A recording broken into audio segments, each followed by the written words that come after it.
When I opened my eyes in the morning, both my wife and $720,000 in my company account were gone. But the real betrayal was not in my wife, but in the partner I shared a table with.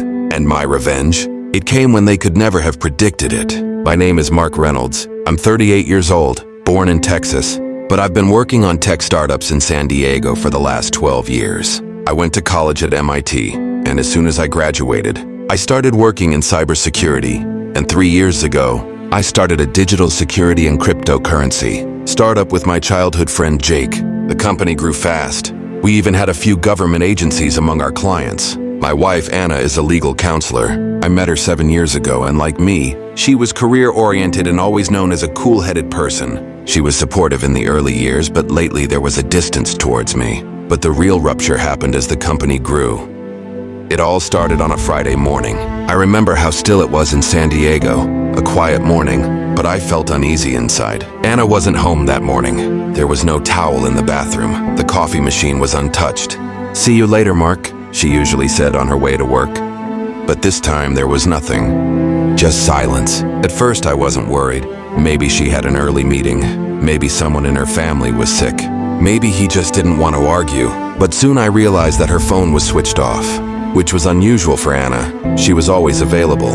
Even if she was on an airplane, she would text me. My discomfort gave way to shock when I arrived at the office. Every morning, as part of my routine, I checked the company accounts. I did the same thing that day, but what I saw split my life in two. A total of $720,000 had been deducted from the company's main account in a single transaction. It was done at 3:17 a.m. And what's even stranger, this transfer was done through an API access that I had no knowledge of. System security was my job. This couldn't have just been a mistake. The first thing I did was call my partner Jake. "Jake, we've got a massive outflow from our system. Do you know what it is?" Jake's voice was a little shaky, but he quickly recovered. "It's probably a system error. Mark, I noticed it this morning. I've escalated it to IT. We'll sort it out in a couple of hours." But I recognized that voice. It was hiding something. "Jake, this system was only accessible to you and me, and this API move can only be done by someone on the inside," I said. There was a moment of silence on the other end of the phone. Then, "Mark, don't panic. I'll take care of it." And he hung up. I couldn't stay in the office after that conversation. I was storming inside, but there was still a calmness on my face. What I felt at that moment was not anger. It was a cold emptiness. I went home, and when I checked the mail at home, my hand trembled. The documents in the envelope trembled before my eyes. Divorce papers, signed by Anna.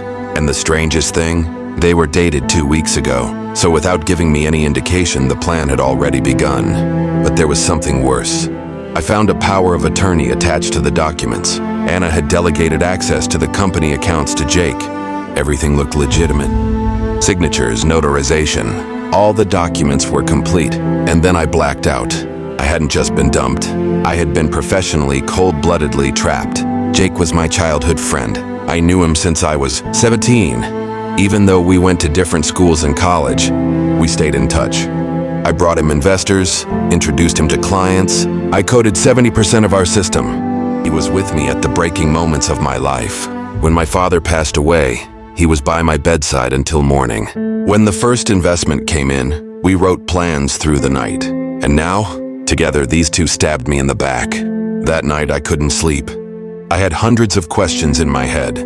When did it start? Who came up with the idea first? How easy had it been to stay with me and carry out this plan? The next day, I checked Anna's cell phone signal. The last signal was from the San Francisco airport, so they had escaped. When I got to Jake's office, everything was locked. The computers had been taken, the servers dismantled. He'd even taken his coffee cup.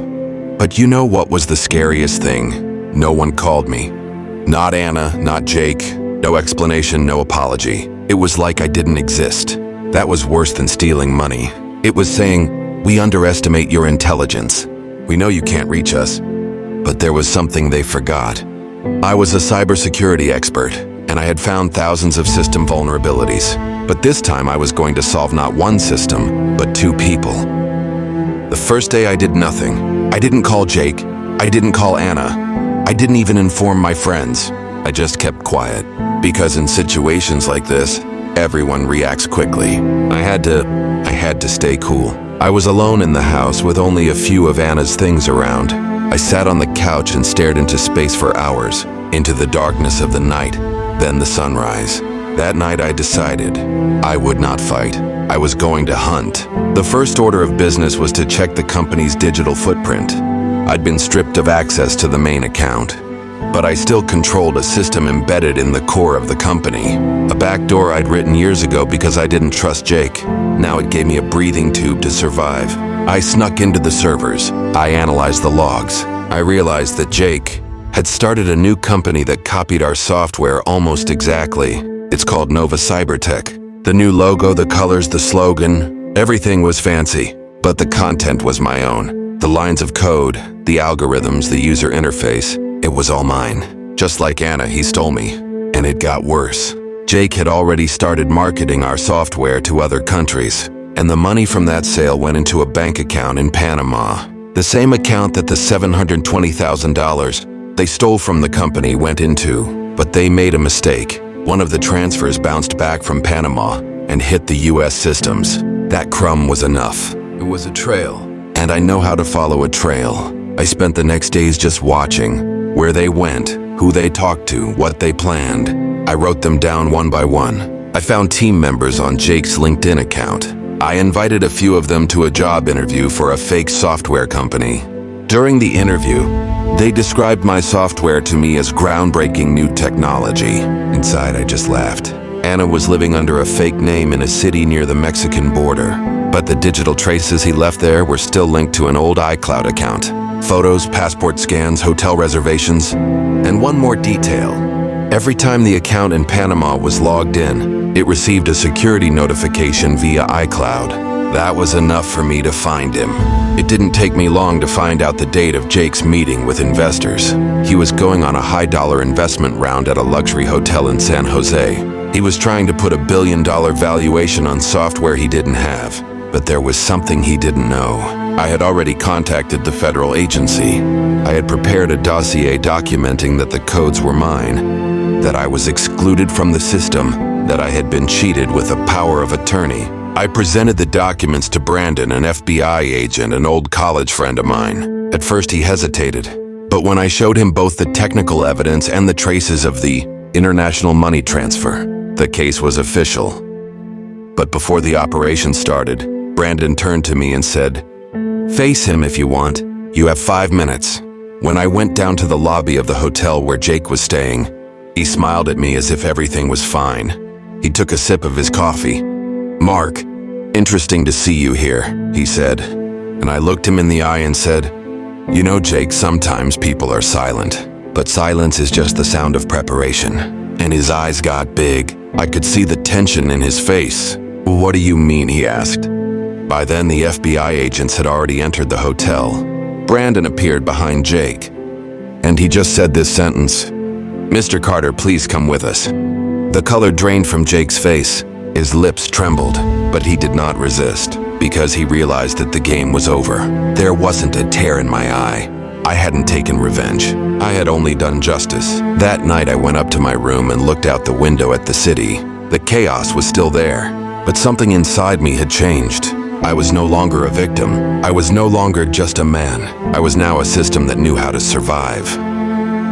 The courtroom was like a cold theater stage. No one made eye contact. Jake was whispering with his lawyer in the front row, and Anna was sitting in the back corner, staring at the floor. Everything we had built together for 3 years. Here today, he was stuck in the files. The judge went through the files. The FBI's cyber fraud report, comparison of software codes, forged powers of attorney, account traces in Panama. Everything was recorded. I was silent, because sometimes the most powerful word is silence. The trial lasted only 2 hours. Jake's lawyer said the crime was not intentional, but here was not just a victim, but a man who had patiently built his own justice. When the judge read the verdict, the courtroom went silent. Jake was sentenced to 9 years in federal prison. Anna was found indirectly responsible for the fraud. 3 years, probation and restitution. 80% of the stolen money was recovered through an account in Panama and returned to me. But it wasn't about the money. It was about not losing myself even though everything was stolen. As I left the courtroom, journalists bombarded me with questions. But I said one sentence. When you feel betrayed, you may want to shout. But the real power lies in working in silence. In the following weeks, I changed the name of the company. I built a new team. This time, with people who knew the value of trust and labor. In every line of code, in every customer presentation, I used that betrayal as fuel. I rose again, but I was different now. I was cooler, more careful, and above all, I was stronger. One night, months later, I received a message in my email from Anna. She wrote a short sentence. "You deserved it, we lost." I didn't delete it, but I didn't reply, because some messages only remind you of the finish line. I still remember those days today, the days when I went below zero. But if that fall hadn't happened, maybe I would still be drifting into the abyss without even realizing it, with people I trusted blindly. Sometimes betrayal is not about losing. Sometimes it's the first step to finding the right path. And now it's your turn. Have you ever been betrayed like this? Instead of silently taking revenge, have you let justice take its course? Right, I also kept silent, but I didn't forget. In the comments, let's see how many people have experienced the same pain. And if this story moved you, subscribe to the channel, because we're not just telling stories here. We give voice to souls reborn.